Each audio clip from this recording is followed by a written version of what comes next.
Hello guys, Nalgonda కుర్రాలు devil entertainments. ఈరోజు మనం ఒక ట్రాన్స్జెండర్తో మనం ఒక ఇంటర్వ్యూ తీసుకోబోతున్నాం గైస్. వాళ్ళ యొక్క లైఫ్ స్టైల్ ఏ విధంగా ఉంది, ఎట్లా ఉంది అనే దాని గురించి మనం ఈరోజు ఇంటర్వ్యూ తీసుకోబోతున్నాము. వాళ్ళ యొక్క బాధలు, వాళ్ళ కష్టాలు ఎట్లా ఉంది అనే దాని గురించి మనం ఒక పర్సన్తో ఇంటర్వ్యూ తీసుకోబోతున్నాం. వాళ్ళ మాటలు అడిగి తెలుసుకుందాం గైస్. Let's go. హాయ్ అండి. హాయ్, నా పేరు వచ్చేసి శివాని అండి. నా పేరు మాదండి. మీ పేరండి? నా పేరు వచ్చేసి కీర్తన. ఓకే అండి, థ్యాంక్ యూ అండి. ఓకే అండి, మీది ఎక్కడండి? మీ ప్రాపర్? మాది వచ్చేసి నల్గొండ పక్కన చిన్న గ్రామం. ఓకే, చిన్న గ్రామం. ఓకే అండి, మీరు ఇట్లా ఈ యొక్క అంటే మీరు అంటే రావాలని ఇట్లా వచ్చారండి మీ యొక్క హార్మోన్స్ ప్రాబ్లం ద్వారా? ఇట్లా లేదండి, మాకు అనేది అబ్బాయిలు ఎక్కువ ఉంటాము. కాకపోతే మాకు చిన్నప్పటి నుంచి హార్మోన్ చేంజ్ కావడం వల్ల మాకు 17 years 18 years వల్ల మధ్యలో తెలుస్తుంది. అప్పుడు మేము వచ్చేస్తాం హార్మోన్ చేంజ్ వల్ల, కానీ మేము అంతలో మేము రాము. ఓకే, అంటే మీరు ఏమైనా చదువుకున్నారా అండి? నేను చదువుకున్నా. నేను వచ్చేసి ఇంటర్ సెకండ్ ఇయర్ అయిపోయింది. ఇంటర్ కంప్లీట్ చేసిన. నేను ఇంటర్ ఫస్ట్ ఇయర్ అయిపోయింది. ఓకే అండి, ఇప్పుడు మీరు ప్రజెంట్ ఇప్పుడు ఇంటి దగ్గర ఉంటున్నారా, లేకపోతే ఏమన్నా సిటీలో కనుక ఏమైనా ఉంటున్నారా ఇప్పుడు? లేదండి, నేను ట్రాన్స్జెండర్ జాతి మా అమ్మ వాళ్ళు నన్ను వదిలేశారు. అంటే ఇంటి దగ్గర ఉంటే ట్రాన్స్జెండర్ నువ్వు ఇలా అంటారు అలా అంటారని మా నాన్న మా అమ్మ వదిలేశారు. మేము నల్గొండలో కిరాయికుంటా అందరికి 2000 అట్లా చెప్తే మాకు 3000 అలా చెప్తారు. అదే అట్లా చెప్తారండి? అంటే మేము ట్రాన్స్జెండర్ అండి. ఓకే, అలా అంటే వాళ్ళకున్న ఇప్పుడు బాయ్స్కి అయితే ఒక రేట్ చెప్తారు, ఫ్యామిలీకి అయితే ఒక రేట్. అంటే మీ వర్షన్ వచ్చే వరకు మీకు ఎక్కువ చెప్తున్నారా రేటు? అవునండి, మమ్మల్ని అనేది ఒక ట్రాన్స్జెండర్వి, నువ్వు నన్ను ఇట్లా పరువు తీసావు, నీ వల్ల నాకు ఇంటి దగ్గర చాలా పరువు పోయింది, అది ఇదని మా నాన్న చాలా బాధపడతాడండి. నన్ను అందుకలా నేను ఇంటికి నుంచి వదిలేసి వెళ్ళొచ్చు. ఏడవకండి కానీ అందులో మా నాన్న చాలా ఒకసారి నా కోసం రాబోయి యాక్సిడెంట్ అయ్యాడు.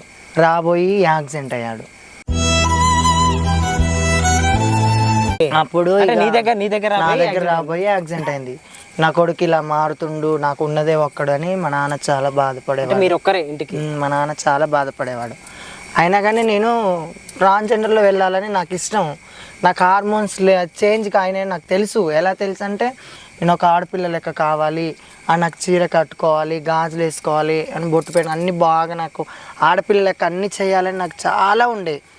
కానీ మా నాన్న మా అమ్మ ఉన్నప్పుడు కూడా వాళ్ళు మా పేరెంట్స్ ఎవరు లేనప్పుడు డోర్ వేసి మేము చీరలు కట్టుకోవడం, ముఖానికి ఫస్ట్ ఊరుకోవడం, అంటే మీకు ఒక సాటిస్ఫాక్షన్ గా, అంటే ఓకే మేము లేనప్పుడు అలా చేస్తున్నప్పుడు సడన్ గా ఒక రోజు మా పేరెంట్స్ వచ్చేసిర్రు. సడన్ గా వచ్చేసి, ఏంద్రా నీ వేషం ఏంది, ఇది ఎందుకు ఇట్లా చేస్తున్నావు నువ్వు అని కొట్టిన సందర్భాలు. పుట్టినాడు చంపేసినా అయిపోయేది మాకు పీడ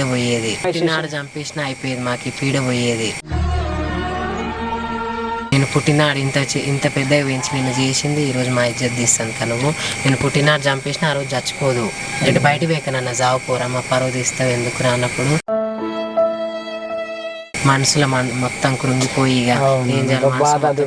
ఎక్కడికి పోలో అర్థం కాకుండా బస్ స్టాండ్లో కూర్చున్న రోజులు ఉన్నాయి, బయటికి వెళ్ళిపోయి దాచుకున్న రోజులు ఉన్నాయి చాలా. అంటే ఇంట్లో నుంచి వెళ్ళొచ్చిన తర్వాత నేను మా ఇంట్లోకి వెళ్ళి, అంటే మా వాళ్ళు ఏం పంపిలే ఫస్ట్ నన్ను. నాకు ఇట్లా 14 years రాగానే నాకు అర్థమైంది నేను ఒక అబ్బాయిని కాదు, నాకు ఫీలింగ్స్ లేవు, నాకు ఒక అమ్మాయి ఫీలింగ్స్ ఉన్నాయి, ఒక అబ్బాయితో సంసారం చేయాలని ఉంది, అమ్మాయి లెక్క బతకాలన్న ఉద్దేశంతో అంటే మీ నేను వెళ్ళేసి వచ్చి. అంటే మీ అమ్మ నాన్నకు అర్థమైందా అండి మీరున్న సిచ్యువేషన్ బట్టి?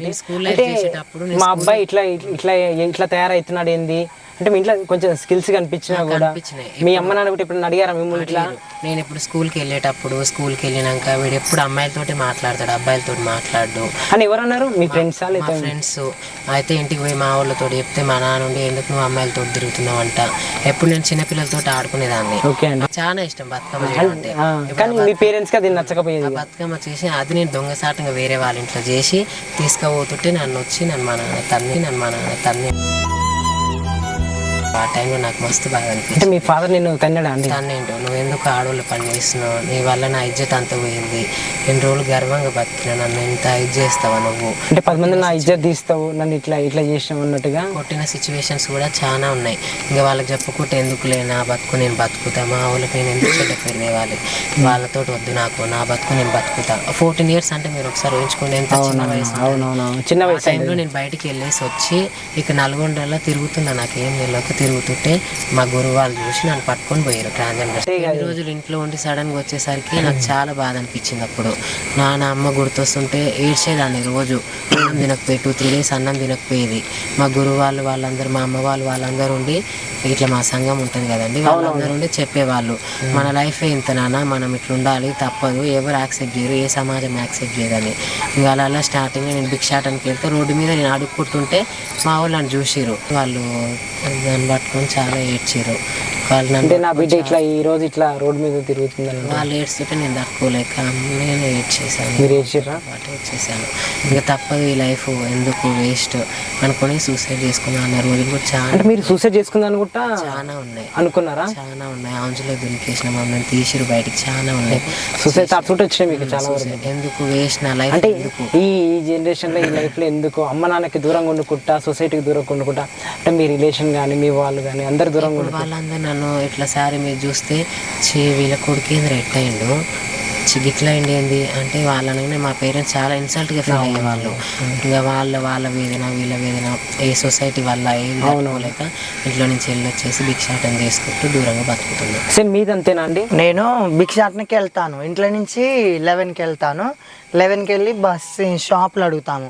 షాప్లో అడుగుతుంటే మేము అడుక్కుంటాము, వాళ్ళు ఇస్తారు, మేము తీసుకుంటాము. పక్కన పొంటి ఇట్లా వస్తారు, బెగ్గర్స్ వస్తారు. బెగ్గర్స్ వచ్చేవంటారు వస్తారు మీ దగ్గర? లేదు, మేము భిక్షాటన చేస్తాం. ఇట్లా షాప్ల కాడికి, సిగరెట్లకు, పాన్ షాప్ల కాడికి వాళ్ళు వస్తారా. ఇప్పుడు వాళ్ళు వచ్చినప్పుడు నువ్వు ఎంత బాగున్నావేంది, ఎంత తీసుకుంటావు, వస్తావా, అలా ఇలా అని చాలా వేలనే చేస్తారు సొసైటీలో ఉన్న వాళ్ళు. అలా అన్నయ్య నేను ఒక చెల్లి మీకు అన్నప్పుడు అంటే మీకు ఏ విధంగా అనిపించదు అండి అక్షరాన? అన్నయ్య నేను ఒక చెల్లిని కదా అన్నయ్య, నువ్వు అలా అంటే ఎట్లుంటుంది అన్నయ్య, చెప్పు ఒక మాట. నేను ఒక చెల్లి లాంటిది అన్నయ్య కదా, నేను ట్రాన్స్జెండర్ అని వాళ్ళ వేలని చేస్తావా? అదే నీ చెల్లినైతే నువ్వు అంటావా? అదే నీకు నీ చెల్లినో నీ అక్కనైతే అలా అంటావా చెప్పు? అలా నేను భిక్షాటన చేసే ఒక ట్రాన్స్జెండర్ని నువ్వు అలా వస్తావా, ఎంత ఇస్తావా అని అంటావా? అలా అంటే ఎంత బాధ అనిపిస్తుంది అన్నయ్య అని బాధపడుకుంటా ఇంటికి వెళ్ళిపోయే వాళ్ళం. షాపులు కూడా ఒక 4 పక్కన ఉండేవాళ్ళు. ఇతను వచ్చి అడిగితే అతను 4 ఓహో వీళ్ళ బ్రతుకులు ఇంతేలే అని వేలనే చేస్తారు. ఇప్పుడు సమాజంలో సొసైటీలో ఎట్లుంటుంది, వీళ్ళు ట్రాన్స్జెండర్స్ కొంతమంది మంచోళ్ళు ఉంటారు, కొంతమంది చెడు వాళ్ళు ఉంటారు. కానీ భిక్షాటనకి వెళ్తే మేమైతే ఎక్కడికి వెళ్ళినా మంచిగా భిక్షాటన చేసుకొని మా గురువులు ఎలా చెప్తే మేము అలా నడుచుకుంటాం. కానీ ఇట్లా వ్యభిచారం చేసే వాళ్ళం అయితే కాదు. వ్యభిచారం చేసే వాళ్ళు కూడా ఉంటారు, బట్ మేము అలా భిక్షాటన చేసే వాళ్ళ వరకే. వ్యభిచారం అంటే ఇప్పుడు ఎక్కడెక్కడనో చేస్తారు. ఇప్పుడు బస్ స్టాండ్లో కూర్చుంటారు, బైపాస్లో పొంటి కూర్చుంటారు, లేదా ఎక్కడో ఒక కట్టల మీద కూర్చుంటారు. వాళ్ళు సెక్స్ వర్కర్లు అంటారు, మమ్మల్ని సెక్స్ వర్కర్లు అన్నారు.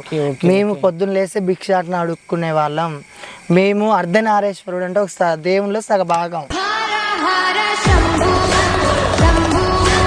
భిక్షాటన చేసేవాళ్ళం. చేయబట్టి మేము వ్యభిచారం చేసేవాళ్ళం అయితే కాదు అన్నయ్య. ఇప్పుడు మీరు భిక్షాటన అనుకోవాల్సిన అవసరం ఏముంది అంటే మీరు చదువుకున్నారు కదా, అంటే మీరు ప్రైవేట్గానే ఏమైనా ఎక్కడైనా చేయొచ్చు కదా? చేయొచ్చు, కానీ నేను ఇంటర్ ఫస్ట్ ఇయర్ నాది ఇంటర్ ఫస్ట్ ఇయర్ మొత్తం అయిపోయింది. నాకు 10th లో 10/10 వచ్చింది. నేను మంచి క్లెవర్ స్టూడెంట్. సూపర్. అది ఇంటర్ వచ్చేసి ఎంపీసీ గ్రూప్. నేను చాలా మంచిగా చదువుకునేదాన్ని. కానీ ఇందులో దిగిన తర్వాత నేను ఇప్పుడు చదువుకున్నా కూడా నీ దగ్గర వచ్చి నేను అడిగిన, అంటే మీరు ఒక మంచి క్లవర్, నేను మీ దగ్గర వచ్చి అడిగినా కూడా మీరేం చేస్తారమ్మా, మీకు ఎందుకు, మీరేం చేస్తారు, మీ వల్ల నా కంపెనీ డిస్టర్బ్ అవుతుంది, మా దాంట్లో ఉన్న వాళ్ళందరూ డిస్టర్బ్ అయిపోతారు, దానివల్ల మా కంపెనీకి చెడ్డ పేరు వస్తుంది, మీరేం వర్క్ చేస్తారు అయినా అని ఎంతసేపు ఉన్నా ఇది మీరు ఒక జెండర్ వేరు మీది, మీకు ఏమి ఇవ్వము, మాకు ఏ వేకెన్సీలు ఇవ్వ, అప్పుడు కనీసం ప్రూఫ్స్. మీకు చదువుకోవాలని మంచి గోల్ ఉందా అండి? చదువుకోవాలి, మంచిగా జాబ్ చేయాలి నాకంటూ అన్నట్టుగా. మీరు 10/10 అన్నారు కదా, అంటే ఎంతైనా మీకు కూడా కొంచెం జాబ్ చేసి నా పొజిషన్లో నేను ఉండాలన్నట్టుగా మీకు అనిపించిందా? నా కాళ్ళ మీద నేనే బతకాలి, ఎవ్వరు రారు, నా కాళ్ళ మీద నేనే తిని బతుకోవాలి, సంపాదించుకోవాలని నాకు ఉంటుండే. కానీ సమాజం దూరం పెడుతుంది, దగ్గరకు తీయట్లేదు. మా దగ్గర ఉన్న టాలెంట్ని గుర్తించకుండా వాళ్ళు వేరే తిరిగి అనుకుంటారు, వీళ్ళు ఒక సెక్స్ వర్కర్స్, వీళ్ళు వచ్చి గృహప్రవేశాల దగ్గర వచ్చి లొల్లి చేస్తారు, వీళ్ళకేం తెచ్చేది, వీళ్ళ బతుకులే ఎంత వేస్ట్గా, వీళ్ళు ఏం చేయలేరు. అన్న ఉద్దేశంతో వాళ్ళు ఇది చేసేవాళ్ళు తప్ప మమ్మల్ని ఎవరు మా టాలెంట్ చూడకపోయేది. కనీసం ఆ అవకాశం మేము పోయి మా అంతటా మేము కల్పించుకుందామన్నా కూడా మమ్మల్ని ఉద్యోగం కల్పించుకుందామన్నా కూడా వాళ్ళు ఎవరు యాక్సెప్ట్ చేసేవాళ్ళు కాదు. ఇక్కడ ఎందుకు వచ్చిరామా మీరు వెళ్ళిపోండి, మీరు ఎందుకు వచ్చిరా? ఆల్మోస్ట్ మీకు వాళ్ళ దగ్గర కూడా రానిపోయే వాళ్ళు కాదు. ఇప్పుడు ఆఫీసర్స్ ఉంటారు, ఓకే అండి, వాళ్ళు అక్కడ నిలబడితే నేను దగ్గర పెడితే ఏంది నా దగ్గరికి వస్తున్నావు, చిచి అసుటవో నా దగ్గరికి ఎందుకు అంత ఘోరంగా చూసేవాళ్ళు మమ్మల్ని. ఇప్పుడు వస్తున్నాయి ఓట్ కార్డ్స్, ఆధార్ కార్డ్స్, మీకంటే ఒక పత్రిక ఈ రోజు గుర్తింపు ఉంది. రానున్న రోజుల్లో మాకు కూడా రిజర్వేషన్స్ అన్ని అవకాశాలు వస్తున్నాయి. మేము కూడా హ్యాపీగానే ఫీల్ అవుతున్నాం ఇప్పుడున్న జనరేషన్కి. ఒకప్పుడు మాత్రం ఇప్పుడున్న జనరేషన్లో కూడా ఇప్పుడు అబ్బాయిలు ఎవరున్నా కూడా మమ్మల్ని సెక్స్ పరంగానే చూస్తున్నారు. మాకు ప్రేమ ఏది లేక అమ్మ నాన్నకు దూరమై ప్రతి ఒక్కరికి దూరమై మేము బతుకుతున్నాం. ఇట్లా ఏది చేయలేకపోతున్నాం, మా కాళ్ళ మీద మేము నిలబడిపోతున్నాం. ఒక మెట్టు ఎక్కితే వాళ్ళు వచ్చి కిందికి నెట్టేస్తున్నారు. ఇంకా మెట్టు ఎక్కలేక అవకాశం కూడా లేకుండా పోతుంది మాకు. ఇంకా మళ్ళీ కింద పడ్డదాన్ని లేచి ఎక్కాలంటే నా వల్ల కాక నా బతికే ఇంత, నేను భిక్షాటం చేసుకుని బతకాలి, ఎంత చదివినా వేస్ట్, ఎందుకో నేను భిక్షాటం చేసుకుని బతకాలన్న ఉద్దేశంతో మేము భిక్షాటం చేసుకుని బతుకుతున్నాం. ఇప్పటికి కూడా ఈ ఉన్న జనరేషన్లో కూడా మేము భిక్షాటం చేసుకుని బతుకుతున్నాం. అంటే ఒక ప్రైవేట్ జాబ్ కానీ గవర్నమెంట్ జాబ్ కానీ ఏది ఎలిజిబుల్ లేకుండా మా కాళ్ళ మీద మేము షాప్స్ పెట్టుకున్నాం. ఇప్పుడు ఒక నల్గొండలోనే బ్యూటీ పార్లర్ అవన్నీ పెట్టుకున్నారు. పెట్టుకుంటే వీళ్ళు ఏం మంచిగా చేస్తారు, రాచి వీళ్ళు ఒక ట్రాన్స్జెండర్స్, వీళ్ళ కాడికి ఎందుకు పోతాం మనం అని కనీసం ఆ షాప్ పై కూడా ఎవ్వరు రాలే. అంటే మీరు షాప్ పెట్టుకున్నా కూడా మీ దగ్గరికి ఎవరు రారు, ఎందుకంటే వాళ్ళు ట్రాన్స్జెండర్, వాళ్ళ దగ్గరికి ఏముంది పోను, ఇంకా మమ్మల్ని ఏం చేస్తారు, మాకేం చేస్తారు, ఓకే ఓకే వాళ్ళ భయంతోనే వాళ్ళు ఎవ్వరు. ఓకే ఓకే మాకు వచ్చిన వర్క్ మేము నిరూపించుకుందామన్నా కూడా రాకపోయేది. ఇప్పుడు మేము స్పోర్ట్స్ ఆడతాము, అన్నీ ఆడతాము, ప్రతి ఒక్క దాంట్లో మేము ఉన్నాము. కానీ మమ్మల్ని నెల దగ్గర తీయలేదు, మాకు అవకాశం కూడా ఇవ్వలేదు. కనీసం మేము పోయినా కూడా మాకు అవకాశం ఇవ్వట్లేరు. అసలు మా నోట్లో ఉన్న మా మనసులో ఉన్న బాధ చెప్దామన్నా కూడా వాళ్ళు చెప్పనియట్లేదు మమ్మల్ని. మీలో చదువుకున్న వారు కూడా చాలా మంది ఉన్నారు, చాలా మంది. బట్ ఏంటంటే మీకున్న ప్రకారము ఏమవుతుందంటే, అంటే చాలా మంది గ్రూప్ నోటిఫికేషన్ వేసినా కూడా మీ దాంట్లోకి కొన్ని పోస్టులు మీరు అంటే మీ జాబ్ మా దాంట్లో మొన్న రీసెంట్లీ 8 months కింద మా గురువు అని ఉంది, నందినమ్మ అని. ఆమెకు కానిస్టేబుల్ జాబ్ వచ్చింది కానీ ఇవ్వలే. ఒక ఆడోళ్ళతోని ఒక మొగోళ్ళతోని రన్నింగ్ చేయమంటే వాళ్ళకు మాకు సందు కాదు కదా. వాళ్ళు ఒక ఆడోళ్ళు ఉరుకుతారు, వాళ్ళు మొగోళ్ళు ఉరుకుతారు, మాకు టోటల్ బాడీ మొత్తం సర్జరీ అవుతుంది. మేము వాళ్ళతో ఎలా రన్నింగ్ చేయగలుగుతాం, అలా చేయలేం కదా. మాకనేది ట్రాన్స్ వారికి సపరేట్గా రిజర్వేషన్ కలిపియమని మనస్ఫూర్తిగా నేను కోరుకుంటున్నా. మాకు అనేది కూడా ఒక సమాజంలో మమ్మల్ని కూడా ఓటు వేయమంటారు. ఓటుని మేము అది రూపాయి పైసలకో గుర్తుకు మేము అనేది పైసలకు ఆశించలేం కదా. మన ఓటుని నేను గుర్తించుకుంటున్నా, నా ఓటు మీకు నచ్చిన నాయకుడిని ఎన్నుకుంటున్నాం. కానీ మాకు రిజర్వేషన్ కలిపేయాలని అయితే మస్తు బాధ. మా దాంట్లో చదువుకున్న స్టడీ ఎందుకంటే చాలా వరకు నేను చూసినంత వరకు చాలా మంది అన్ని రిజర్వేషన్ ప్రతి ఒక్క క్యాస్ట్ లో ఉంది, ప్రతి ఒక్క కులంలో ఉంది, మతంలో అన్నిట్లలో ఉంది. కానీ సపరేట్ అంటే మీ దాంట్లో ఏం లేదు. అయితే పింఛన్ ఇస్తాను లేదు, పింఛన్ ఇస్తా అన్నారు కానీ వస్తుందమ్మా పింఛన్ అని అన్నారు కానీ ఇంతవరకు మాకు పింఛన్లు రాలేదు, ఏది రాలేదు. మాకంటూ గవర్నమెంట్ ఇవన్నీ ఇవ్వకపోయినా ఫస్ట్ మమ్మల్ని గుర్తించి వీళ్ళు ఒక మనుషులు, వీళ్ళని కూడా సొసైటీలో ఒక తీరుగా వీళ్ళకి కూడా రెస్పెక్ట్ గుర్తింపు ఇవ్వాలి అని అది ఇచ్చినా మేము మా పని చేసుకొని బతుకుతాము. ఎందుకంటే మాకంటూ ఈ యొక్క సమాజంలో మాకంటూ ఒక గుర్తింపు ఉంది, మేమంటూ ఉన్నాం. వాళ్ళతో పాటు ట్రాన్స్జెండర్స్ వర్గానికి గుర్తింపు అంటే అదొక్కటి కాదు, సమాజంలో అందరినీ ఎలా చూస్తారో మమ్మల్ని కూడా అలానే చూడాలి. మేము ట్రాన్స్ లెక్క ఇచ్చి అది అని అలా చూడొద్దు. అందరం సమాజంలో అందరం మనుషులను గుర్తించినప్పుడు మమ్మల్ని కూడా గుర్తించవచ్చు. మేము ఒక మనుషులమే కదా, కాకపోతే మా లోపం చెడు కావచ్చు. సొసైటీ ఇప్పుడు మమ్మల్ని వేలన చేస్తున్నారు కదా. బస్సులో మేము పక్కన కూర్చుంటే వీళ్ళు ట్రాన్స్జెండర్ అని పోయి మరొక సీట్ లో కూర్చుంటారు. సీట్స్ ఖాళీ ఉన్నా కూడా వాళ్ళు కూర్చోరు అక్కడ. మేము మనుషులమే కదా, పక్కన ఎవరు కూర్చోరు, ట్రాన్స్జెండర్ కాబట్టి వాళ్ళకే అట్లా సీట్ వాళ్ళే కూర్చోవాలని మా కాడ కూర్చున్న వాళ్ళు చీ అనుకొని అవతలి పోయి కూర్చుంటారు. ఎందుకని అలా? మేము ఒక మనుషులం కాదా? మేమేం పాపం చేసాము? దేవుడు చేశాడు, దేవుడు లోపం పెట్టాడు. Okay, thank you so much Keerthana. నా పేరు Shiva. Okay, thank you so much అండి. ఓకే, ఇప్పుడు మా ఇంటర్వ్యూ ద్వారా మీరు చూసే వాళ్ళకి మీరు ఏం మెసేజ్ చెప్దాం అనుకుంటారు మేడం? ఇప్పుడు ఇంటర్వ్యూ ద్వారా నేను చెప్పేది ఏంటంటే ఈ సొసైటీకి ఒకటే, మాలాంటి ట్రాన్స్జెండర్స్ ఉంటే వాళ్ళని ఇంట్లోకి వెళ్ళి దయచేసి వెలివేయకండి. వాళ్ళని కూడా గుర్తించి వాళ్ళకి మోటివేషన్ ఇవ్వండి. వాళ్ళని కూడా యాక్సెప్ట్ చేయండి. అందరి లెక్క వాళ్ళని కూడా యాక్సెప్ట్ చేసి ఒక బిడ్డ లెక్క చూసుకోండి, మంచిగా చూసుకోండి. తల్లి ప్రేమకు, తల్లిదండ్రుల ప్రేమకు అందరికీ దూరం చేయకండి దయచేసి. ఒక విన్నపం అది ఈ సొసైటీకి కూడా నేను ఒకటే చెప్తున్నాను, మమ్మల్ని చూసి హేళన చేయకండి. మాకు కూడా అన్ని రిజర్వేషన్స్ అన్నీ మాకు కూడా ప్రతి ఒక్క పథకాలు మాకు కూడా కల్పిస్తే మేము కూడా చాలా హ్యాపీగా ఫీల్ అవుతాము. దయచేసి ఎవ్వరు మమ్మల్ని తప్పుగా అర్థం చేసుకోవద్దు. Thank you so much. మాకు చాలా సంతోషంగా అనిపించింది అండి ఇంటర్వ్యూ ద్వారా మా బాధ మేము చెప్పుకోవడం జరిగింది. థ్యాంక్ యూ సో మచ్ అండి. Thank you so much. వాళ్ళతో ఇంటర్వ్యూ చేసుకోవడం జరిగింది.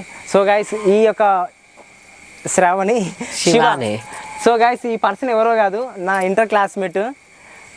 తన పేరు శివ అనే పేరు శివానిగా మార్చుకుండు. అవును, చాలా సంతోషంగా ఉంది మధు నువ్వు ఇట్లా. థ్యాంక్ యూ సో మచ్ రా.